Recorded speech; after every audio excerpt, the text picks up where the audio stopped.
አሁን ላይ በዚህ አመት በሪከርደር በደጋፊ ብላብላ ምናምን አይደለም። ጥሩ የሰሩ ቀን የሰሩ ያገለገሉ ሰው ናቲ መገፋት አይከብድም? መገፋት ማለት ቲክቶክ ከጀመርክ ይሄ የአዶናይ ፀጉር ቆራጭ ማነው ስሙ? ልጁ በጣም ነው የሚያሳዝነው። ባይዘዌ በጣም ያሳዝነኛል፣ በጣም ይመቸኛል።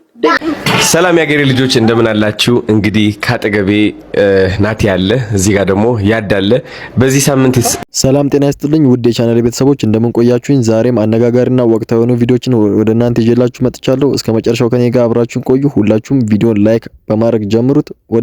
ወደ ቪዲዮ አሁን ላይ በዚህ አመት በሪከርደር በደጋፊ ብላብላ ምናምን አይደለም። ጥሩ የሰሩ ቀን የሰሩ ያገለገሉ ሰዎችን የረዱ ሰፖርት ያደረጉ ሰዎች ብላችሁ ከመረጣችሁ ይሄ ልጅ ነው ሊመረጥ የሚገባው። እናንተም ደግሞ ያው ልጁ ደጋፊ ሪከርደር ኮሜንታተር እንደዚህ ምናምን ልጁ ጭራሽ እንደዚህ አያውቅም። ግን የሚሰራው ስራ አይደለም ጋይስ።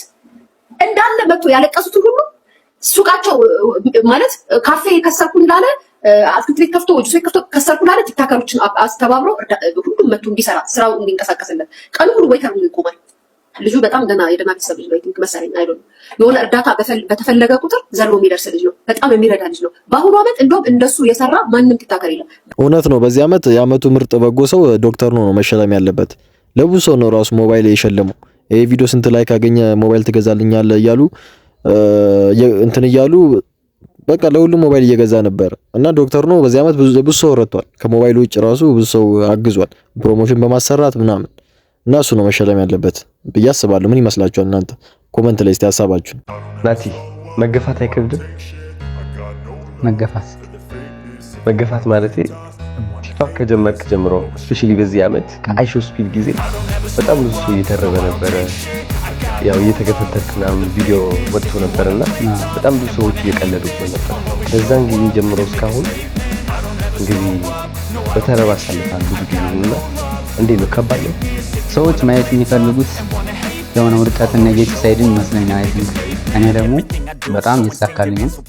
ኢትዮጵያ ውስጥ ቤስት ባርበር የሚለውን ትልቅ ብራንድ ገምቻለሁ። ቤስት ባርበርም ውድ ማስከፍለው ነው ያስባለሁ ኢትዮጵያ ውስጥ ማለት ነው። በፀጉር መስተካከል ደረጃ ለአንድ ግለሰብ ማስከፍለው ያክል ሌላ ያስከፍላል ያላስብና ይሄን አሳክቻለሁ። ኢንተርናሽናል የሆነ ትልቁ የዜና ሌላም ብዙ ፀጉር አስተካክያለሁ።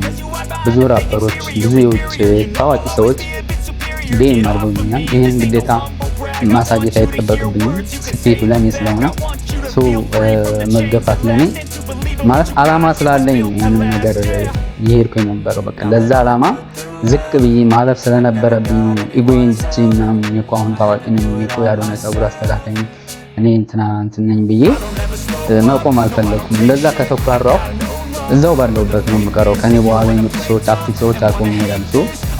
መገፋት ጥሩ ነገር ነው።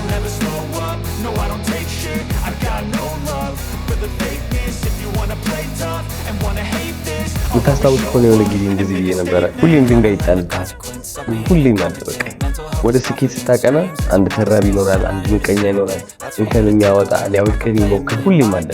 እነዚህ የሚጣሉበት ድንጋዮች ግን ቤት መስራት ትችይበታለህ ወይ? በእነዚህ ድንጋዮች አንዳንድ ሰዎች እኔ ስመለከታቸው ወደ ስኬት ማቅናት ይጀምሩና ተራቢ ይመጣባቸዋል፣ ድንጋይ መጣል ይጀምራል። እነዚህ ድንጋዮች ግን መጠቀም ሳይሆን ምንድነው የሚያደርጓቸው? መደበቂያቸው ይሆናል። ይሸሸጋሉ፣ በቃ ይሸሻሉ ከነዚህ ድንጋዮች። አንተ ግን አልሸሸምና ትልቅ ጥንካሬ ያለ ብዬ አስባለሁ። ብዙ ሰው ያላየው ማለት ነው። በጣም በውስጥ ደግሞ ሳይታይ ብዙ ነገር ታሳልፋለህ ብዬ አስባለሁ። ስለዚህ እኔ ለራሴ በብዙ ተረባ ስላለፍኩኝ የሆነ እረዳሃለሁ እና አይ ቲንክ ሰዎች ካንተ ብዙ መማር ነው ያለባቸው። ስፔሻሊ አሁን በደረስክበት ደረጃ ማየት ያለባቸው አንተ መገፍተርህን መገፋትህን ሰው መቀለዱን ሳይሆን ይህ ሁሉ ቀልድ ወደ አንተ እየተጣለ ያለ ይህ ሁሉ ተረባ ያለ ይህ ሁሉ እየተገፋ አለማቋረጥ ምንድነው እንደዚህ ጠንክረህ እንድትሄድ እያደረገ ያለው? እነሱስ እንደዚህ ለህልማቸውና ለዓላማቸው እንደዚህ ቢጣጣሩና ቢማማቱ የሚፈልጉት ህይወት ላይ መድረስ አይችሉም ወይ? እና ራሳቸው ቢጠይቁ እና ከቀልድ በላይ እኔ እውነቴን ነው የምልህ ከቀልድ በላይ እኔ ሌላ ነገር ነው የማይብህ፣ ጥንካሬ ነው የማይብህ። ስለዚህ አንዴ ሁላችሁ ጭብጨባ ለናቸው እንዴ! በጣም ትልቅ አላማ ያለው ወጣት ነው ናቲ ባርበር በጣም እና ምርጫችሁ ናቲ ባርበር ይሁን። ያው ዋጋ ትንሽ ውድ ነው ብሏል። ግን ያው በቃ አቅም ያላችሁ እሱ ጋር መስተካከል አለባችሁ። እና በጣም የኢትዮጵያ ሕዝብ በቃ እንደዚህ ልጅ የሚያዝንለት የለም። የኢትዮጵያ ሕዝብ በጣም ነው አሁን በዚህ ይሄ ልጅ የሚያሳዝነው። በቅርቡ ራሱ የሆነ ፕራንክ ተሰርቶ በጣም ብዙ ሰው እንትን እያለ ነበር፣ ቪዲዮ ምናምን እየሰራለት ነበር። ይሄ ልጅ ተውት በቃ ምናምን ምን አድርግ ነው የምትሉት እያሉ ብዙ ሰዎች ቪዲዮ እየሰሩ ነበርና ብቻ ናቲ ትልቅ ዓላማ ያለው ወጣት ነው፣ አበረታቱት ምናምን። ይሄ የአዶናይ ፀጉር ቆራጭ ማነው ስሙ? ልጁ በጣም ነው የሚያሳዝነኝ። ባይዘዌ በጣም ያሳዝነኛል፣ በጣም ይመቸኛል። በቃ ጀግና ነው ማለት ጠንካራ ልጅ ነው። አንድና አንድ ዓላማ አለው፣ ዓላማውን እያደረገ ነው። ግን አንዳንዴ ራሳችሁ እናንተ ራሳችሁ ፕራንክ የምትደረጉ ሰዎች ራሳችሁ ፈቅዳችሁና ፈልጋችሁ ለቪውና ለእንትናችሁ ተስማምታችሁ ፕራንክ የምትደረጉ ሰዎች አላችሁ። ክብራችሁ ነው የምትረሱት። በጣም በእርግጠኝነት ነው አንተ ፀጉርህን ድሬድ ያደረከው የአዶናይ ፀጉር ቆራጭ ልጁ ማለት ነው። እርግጠኛ ነኝ ሳታውቅ አይደለም ፕራንክ የተደረከው። ሳታውቅ አይደለም ፕራንክ የተደረከው፣ ታውቅ ነው ፕራንክ የተደረከው አይደል? ይሄ ሚዲያው ላይ ጨዋታው ምናምን ፈልጋችሁት ነው። ሲቀጥል ደግሞ የህግ አስከባሪ የአዲስ አበባ ፖሊስ ኮሚሽን እንዲሁም የፌዴራል ፖሊስ ኮሚሽኖች ለምንድን ነው በፌዴራል ልብስም ሆነ በፖሊስ ልብስ የፈለጉትን? እኔም የሚመስለኝ ተነጋግሮ ነው ይመስለኝ። ኢትዮጵያ ውስጥ አብዛኛው ሰው ፕራንክ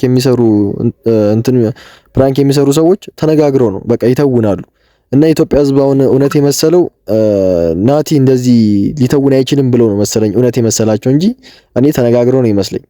ፕራንክ ማስታወቂያ እንደዚህ ለቲክቶክ ምንም ሀገራዊ የሆነ ነገር የማይገልጽ ሀገርን የሚጠቅም ነገር የማይመስል ነገር ለሶሻል ሚዲያ ድምቀት የመከላከያን ወይም ደግሞ የህግ አስከባሪ ልብስ ተጠቅመው ፕራንክ ሲሰሩ ለምንድን ነው የምትፈቅዱላቸው? ከላይ ያላቸው አካላቶች ለምንድን ነው የሚፈቀድላቸው? ይሄ ልብስ እኮ የተከበረ ልብስ እኮ ነው፣ ዋጋ የተከፈለበት አይደል እንዴ? ማንም እየተነሳ እየመጣ ፕራንክ ምናምን እንደዚህ ያደረገ እንዲሆነ እየተባለ መዘባበቻ ሲሆን የፖሊስን ልብስ ምን ያህል ሊያስንቅና ማንም እንደ ልቡ እንዲዘባበትበት ፈልገው እንዲያደርጉት እንደሚችሉ ታውቃላችሁ። ነገ እናንተ የሆነ ነገር ብታደርጉ እኮ ፕራንክ እያደረጉ ነው ብሎ ህዝቡን ተቀባይነት ላይኖራችሁ ይችላል። ለምንድን ነው በፖሊስ ልብስ ፕራንክ እያሉ ሲሰሩ እንደነዚህ አይነት ስራ የሚሰሩትን እርምጃ ማጥቶ? ምንድነው ማቀሳሰር ነው እንዴ? አሁን ነው እንደ ተጀመረ? የዛሬ 5 ዓመትም እኮ ፕራንክ ሲሰሩ ምናምን ኖርማል የፖሊስ ልብስ እየለበሱ ምናምን ፕራንክ ይሰራሉ። ሰላም ያገሬ ልጆች እንደምን አላችሁ? እንግዲህ ካጠገቤ ናቲ ያለ እዚህ ጋር ደግሞ ያዳለ። በዚህ ሳምንት በጣም እየተወራ የነበረ አንድ ቪዲዮ አለ። እሱ ደግሞ ፕራንክ ቪዲዮ ነው which is ያዳ ወንድሜ እንደ ፖሊስ ሆኖ ናቲን ፕራንክ ሲያደርገው ማለት ነው። የሆነ ወንጀለኛ አለ አይተዋል ወይ አላየኸውም ብሎ ሲጠይቀው ማለት ነው። ናቲ ደግሞ ወንጀለኛውን አይቶ ከዛ ሲፈራ አላየኸውም ምናምን ሲል ማለት ነው። እንደዚህ አይነት ቪዲዮ አይታችሁ ከሆነ ብዙ ሰው እያወራበት ይገኛልና አሁን አንድ ነገር ልላችሁ ፈልጋለሁ። ያዳ እንግዲህ ከዚህ በፊት እኔን ፕራንክ አድርጎኛል። በጣም ገብታችሁ ማየት ያላችሁ ከፈለጋችሁ። አሁን ደግሞ ናቲ ወንድሜን ፕራንክ አድርጎታል። ይህ ፕራንክ ግን እንደጠበቀው አልሆነም which is ካሰቡት እቅድ ተቃራኒ ነው የሄደባቸውና ሁለቱም ማውራት የሚፈልጉት ነገር አለ። በተለይ ያዳ ደግሞ ማለት የሚፈልገው ነገር አለ። እድል ውስጥ ያዳው ዛሬ ማውራት የፈለኩት ምንድነው መጀመሪያ ነገር ናቲን በጣም እንደውም ቆሚ ይቅርታ ማለት ፈልጋለሁ። ማርያም ድጋሚ ይቅርታ ያኔም ይቅርታ ብያለሁ። ችግር የለውም። ለኔ እኮ ኖርማል ምንም ይቅርታ መጠየቅ አይጠበቅብም። ቢኮዝ የዛኔም ቪዲዮ ካለቀ በኋላ አላማውን ተረድቼዋለሁ። አንተ ብዙ ደክመሃል፣ ለፍተሃል፣ ጋርድ ማምጣት አለ፣ ሴቶችን ማዘጋጀት፣ ብዙ ነገር አዘጋጅተሃል። ከዛ ሁሉ ነገር በኋላ እንዳትፖስቶ ማለት እችል ነበር፣ ግን መስዋዕትነት ስለከፈልክ በፍቃዴ ፖስት አድርጋል። ከዛ በኋላ ቪዲዮ ቲክቶክ ሰርተናል። ከዛ በኋላ ቪዲዮዎችን ሪፖስት አድርጌልሃለሁ ምናምን ሶ የኔ ፋኖች ነው ቅር ያላቸው እንጂ እኔ ምንም ኖርማል ነው። አሁን ቪዲዮ መስራት እንችላለን። ቆይና በዚህ ሳምንት እንኳን 2 ጊዜ ምናምን ተገናኝተናልና ለኔ ኖርማል ነው ወንድሜ። ምንም በጣም ነው የማመሰግነው። ግን እኔ ማለት የምፈልገው ምንድነው ንጹህ ልብ ነው ያለ ሳገኝህ በደንብ እንደዚህ ባካል ሳቀህ ማንነትን ወይ ፐርሶናሊቲን ያደነኩት። ከዛ በፊት ግን የምታረጋቸው ሀስሎች ከስፒድም ጀምሮ ሌሎችም ብዙ አሉና እዛ ላይ እኔ ተጨማሪ መሆን ያሳዝኖኛል። እኔ ያሰብኩት በሌላ መንገድ ነበር። ያኔም ፍቃደኛ ባትሆን 2-3 ፌመሶች ቪዲዮአቸው ተቀምጧል። ፍቃደኛ ስላልሆኑ አንተ ፍቃደኛ ስለሆንክ ልፋቴን አይተህ ፖስቶች ስላልከኝ ነው። እዚህ ፖይንት ላይ መጀመሪያ አንተም ያን ቀንም ይቅርታ ብዬ ስለነበር ተመልካቾችን ግን ያንተ አድናቂዎችን በንጹህ ልብ ነገሩን ለማጋጋል ሳይሆን አንተ እንዲፈንድ ለማድረግ አስበው አሳዝናቸው ላወሩ ሰዎች ከልቤ ይቅርታ እላቸዋለሁ። ከይቅርታ በኋላ ደግሞ ማስረዳት እንፈልገው ምንድነው ከዚህ በፊት በጣም ብዙ ፌመሶችን ፕራንክ ሲሰራ እኔ የነዛን ፌመስ ጥሩ ጎን ማውጣት ነው እንፈልገው ወይም ደግሞ ማሳቅ ነው እንፈልገው። አሁን ማሳቅ ሳይሆን ሶሻል ኤክስፐሪመንት ነበር። ፖሊሱ መጥቶ ወንጀለኛ ሲፈልግ ህዝቡ ይተባበራሉ? ይህንን ፈተና ናቲ አልፏል አያልፈውም ወይ? ይሄ ድራማ መሆኑ ብዙ ሰው አልገባውም እንጂ ድራማ ነው እንጂ የሆነ ሰው ሳይፈልግ ፕራንክ ተደርጎ ደባሪ ከሆነ ያኛው ፕራንክ አትልቀቅ ማለት እኮ ይችላል፣ መብቱ ነው። ሚዲያ ላይ አትልቀቀኝ ማለት እኮ ይችላል። እና እዚህ ጋር ናቲ ትወና ነው፣ በቃ ናቲ ችሎበታል። ናቲ በጣም ተውኗል። ብቻ ውድ የቻናሌ ቤተሰቦች ለዛሬ ይዤላችሁ የመጣሁት ቪዲዮዎች እነዚህን ይመስሉ ነበረ። በቀጣይ ቪዲዮ እስከማገኛችሁ ሁላችሁም በያላችሁበት ይመቻችሁ። ቻው